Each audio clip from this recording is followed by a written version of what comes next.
ಸ್ನೇಹಿತರೆ ಎಲ್ಲರಿಗೂ ನಮಸ್ಕಾರ.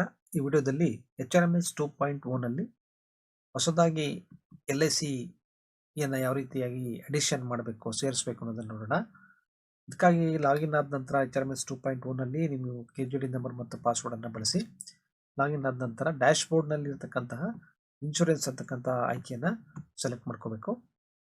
ಇನ್ಶೂರೆನ್ಸ್ ಮೇಲೆ ಕ್ಲಿಕ್ ಮಾಡಿದಾಗ ನಮಗೆ ರೋಲನ್ನು ಸೆಲೆಕ್ಟ್ ಮಾಡಲಿಕ್ಕೆ ಕೇಳುತ್ತೆ. ರೋಲಲ್ಲಿ 3 ಇರುತ್ತೆ: insurance initiator, insurance approver, insurance verifier ಅಂತ ಹೇಳಿ. ಇನ್ಶೂರೆನ್ಸ್ ಇನಿಷಿಯೇಟರ್ನ ಸೆಲೆಕ್ಟ್ ಮಾಡ್ಕೊಳ್ಳಿ, ಪ್ರೊಸೀಡ್ ಅಂತ ಹೇಳಿ ಕ್ಲಿಕ್ ಮಾಡಿ. ಈಗ ನಮಗೆ ಇನ್ನು 3 ಡಾಟ್ಸ್, 3 ಗೆರೆಗಳು ಕಾಣುತ್ತೆ, ಅಡ್ಡ ಗೆರೆಗಳು. ಅದರ ಮೇಲೆ ಕ್ಲಿಕ್ ಮಾಡಿ ಪುನಃ ಡ್ಯಾಶ್ಬೋರ್ಡ್ ಮತ್ತು ಇನ್ಶೂರೆನ್ಸ್ ಅಂತ ತೋರಿಸುತ್ತೆ.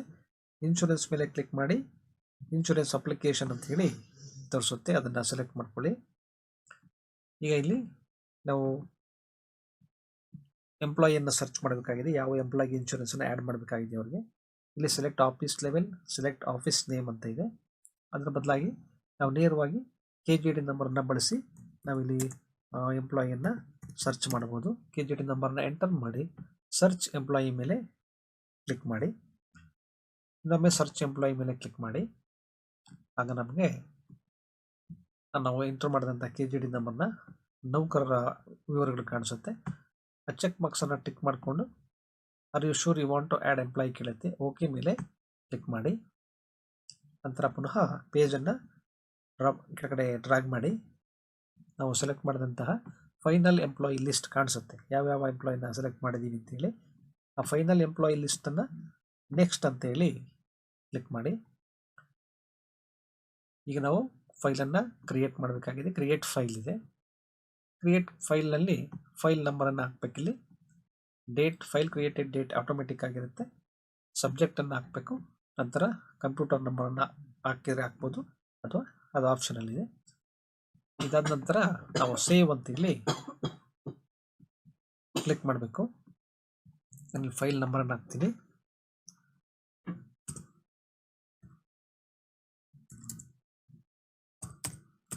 ನಾನು LIC ನ್ಯೂ ಎಡಿಷನ್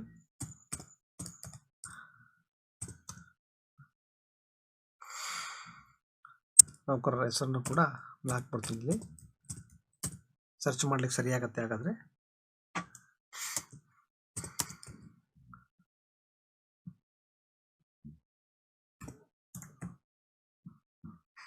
ನಂತರ ಸಬ್ಜೆಕ್ಟು, ನಾನು ಸಬ್ಜೆಕ್ಟ್ ಕೂಡ ಅದನ್ನೇ ಕಾಪಿ ಮಾಡಿ ಪೇಸ್ಟ್ ಮಾಡ್ತೀನಿ. ಕಂಪ್ಯೂಟರ್ ನಂಬರ್ ಏನು ಅಗತ್ಯ ಇಲ್ಲ. ತದನಂತರ ಸೇವ್ ಅಂತ ಹೇಳಿ ಕ್ಲಿಕ್ ಮಾಡಿ. Are you sure you want to create a file ಕೇಳುತ್ತೆ. ಓಕೆ ಅಂತೇಳಿ ಕ್ಲಿಕ್ ಮಾಡಿ. ಫೈಲ್ ಕ್ರಿಯೇಟೆಡ್ ಸಕ್ಸಸ್ಫುಲಿ ಅಂತ ಇದೆ. ಅದಾದ ನಂತರ ನಮಗೆ ಇಲ್ಲಿ ರೆಫರೆನ್ಸ್ ಡಾಕ್ಯುಮೆಂಟ್ ಡೀಟೇಲ್ಸ್ ಇದೆ, ಅದು ಆಪ್ಷನಲ್ಲಿದೆ. ನೀವು ಸೇವನ್ನು ಕ್ಲಿಕ್ ಮಾಡುವ ಅವಶ್ಯಕತೆ ಇಲ್ಲ. ಪೇಜನ್ನು ಸ್ಕ್ರೋಲ್ ಡೌನ್ ಮಾಡಿ. ಸ್ಕ್ರೋಲ್ ಡೌನ್ ಮಾಡಿದ ನಂತರ ಸೇವ್ ಅಂಡ್ ನೆಕ್ಸ್ಟ್ ಅಂತ ಇದೆ. ಆ ಸೇವ್ ಅಂಡ್ ನೆಕ್ಸ್ಟನ್ನು ಕ್ಲಿಕ್ ಮಾಡಿ. Are you sure you want to continue ಕೇಳುತ್ತೆ. ಓಕೆ ಅಂತೇಳಿ ಕ್ಲಿಕ್ ಮಾಡಿ. ಈಗ ನಮಗೆ ಸೆಲೆಕ್ಟೆಡ್ ಎಂಪ್ಲಾಯಿ ಫಾರ್ ಇನ್ಶೂರೆನ್ಸ್ ಅಂತ ಇದೆ, ಇಲ್ಲಿ ನಮ್ಮ ನೋಡ್ಬೋದು. ಇದಾದ ನಂತರ ಪೇಜನ್ನು ನೀವು ಕಂಟಿನ್ಯೂ ಅಂತೇಳಿ ಕ್ಲಿಕ್ ಮಾಡಿ.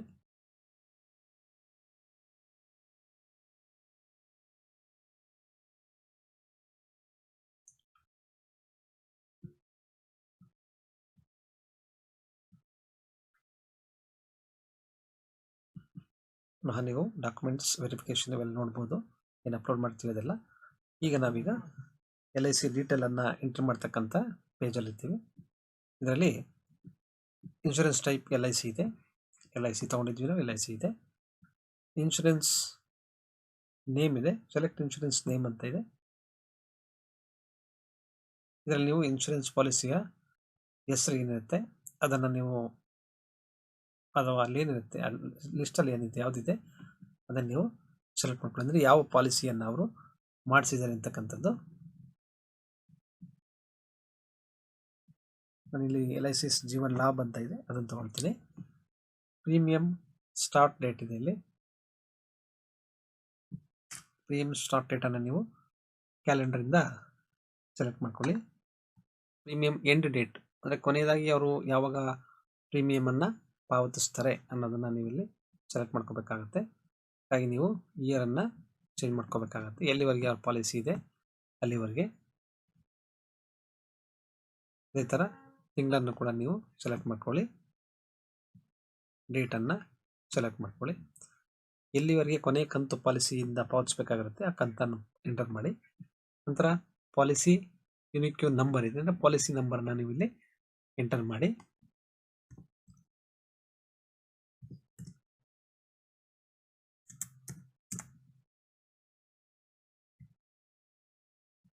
ಟೋಟಲ್ ಸಮ್ ಅಶ್ಯೂರ್ಡ್ ಇದೆ. ಟೋಟಲ್ ಸಮ್ ಅಶ್ಯೂರ್ಡ್ ಅನ್ನ ಆ ಪಾಲಿಸಿಯನ್ನ ಎಷ್ಟು ಮೊತ್ತಕ್ಕೆ, ಎಷ್ಟು ಅಮೌಂಟ್ಗೆ ಅವರು ಮಾಡಿಸಿದ್ದಾರೆ ಅದನ್ನ ಇಲ್ಲಿ ಎಂಟರ್ ಮಾಡಿ ನೀವು. ನಂತರ ಪ್ರೀಮಿಯಂ ಅಮೌಂಟನ್ನು, ಮಂತ್ಲಿ ಎಷ್ಟು ಪ್ರೀಮಿಯಂ ಅಮೌಂಟನ್ನು ಸ್ಯಾಲರಿಯಿಂದ ಅವರಿಗೆ ಡಿಡಕ್ಟ್ ಮಾಡಬೇಕಾಗುತ್ತೆ ಅಷ್ಟನ್ನು ನೀವು ಎಂಟರ್ ಮಾಡಿ. ನಂತರ ಇಲ್ಲಿ ಪ್ರೀಮಿಯಂ ಪೇಮೆಂಟ್ ಮೋಡ್ ಇದೆ, monthly, quarterly, half yearly, annually ಅಂತ ಇದೆ. ಮಂತ್ಲಿ ಇದ್ದರೆ ಮಂತ್ಲಿಯನ್ನು ಸೆಲೆಕ್ಟ್ ಮಾಡ್ಕೊಳ್ಳಿ. ಡೇಟ್ ಆಫ್ ಕಮೆನ್ಸ್ಮೆಂಟ್ ಇದೆ, ಅಂದರೆ date of commencement policy commencement ಯಾವಾಗ ಆಯಿತು ಅಂತೇಳಿ ಅದನ್ನು ನೀವು ಸೆಲೆಕ್ಟ್ ಮಾಡ್ಕೊಳ್ಳಿ. ನಂತರ ಮೆಚುರಿಟಿ ಡೇಟ್ ಇದೆ. ಮೆಚುರಿಟಿ ಡೇಟನ್ನು ನೀವು ಬಾಂಡನ್ನು ನೋಡಿಬಿಟ್ಟು ಆ ಮೆಚುರಿಟಿ ಡೇಟನ್ನು ಸೆಲೆಕ್ಟ್ ಮಾಡ್ಕೊಳ್ಳಿ.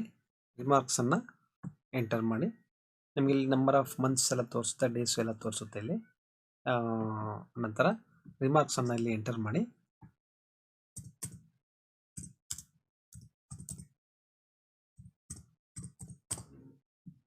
ನಂತರ ನೀವಿಲ್ಲಿ ಬಾಂಡ್ನ ಪ್ರತಿಯನ್ನು ಎಂಟರ್ ಮಾಡಬೇಕಾಗುತ್ತೆ. ಇಲ್ಲಿ ಅಪ್ಲೋಡ್ ಮಾಡಬೇಕಾಗತ್ತೆ. LIC ಬಾಂಡ್ನ ಒಂದು ಪ್ರತಿ ಏನಿರುತ್ತೆ ಅದನ್ನು ಇಲ್ಲಿ ಅಪ್ಲೋಡ್ ಮಾಡಬೇಕು.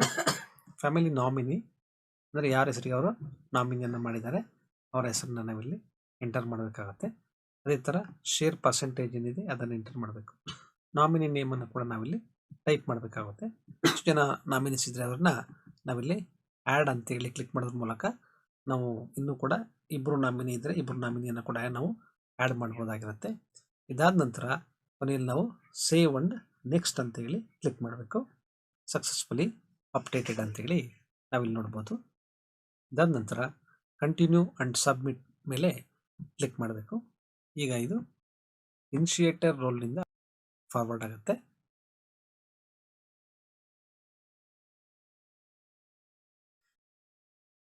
ಈಗ ವೆರಿಫೈರ್ ಲಾಗಿನ್ನಲ್ಲಿದ್ದೀವಿ.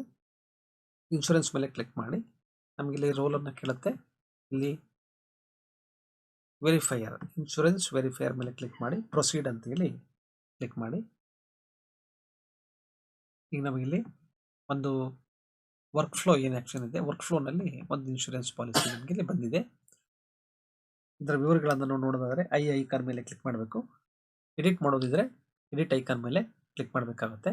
ಒಂದು ವೇಳೆ ಸರಿ ಇತ್ತು ಅಂದರೆ ನಾವಿಲ್ಲಿ ನಲ್ಲಿ ಎಡಿಟ್ ಪೆನ್ಸಿಲ್ ಐಕಾನ್ ಮೇಲೆ ಕ್ಲಿಕ್ ಮಾಡಿ ನಂತರ ವಿವರಗಳನ್ನೆಲ್ಲ ಒಮ್ಮೆ ನೋಡ್ಕೋಬೇಕಾಗತ್ತೆ.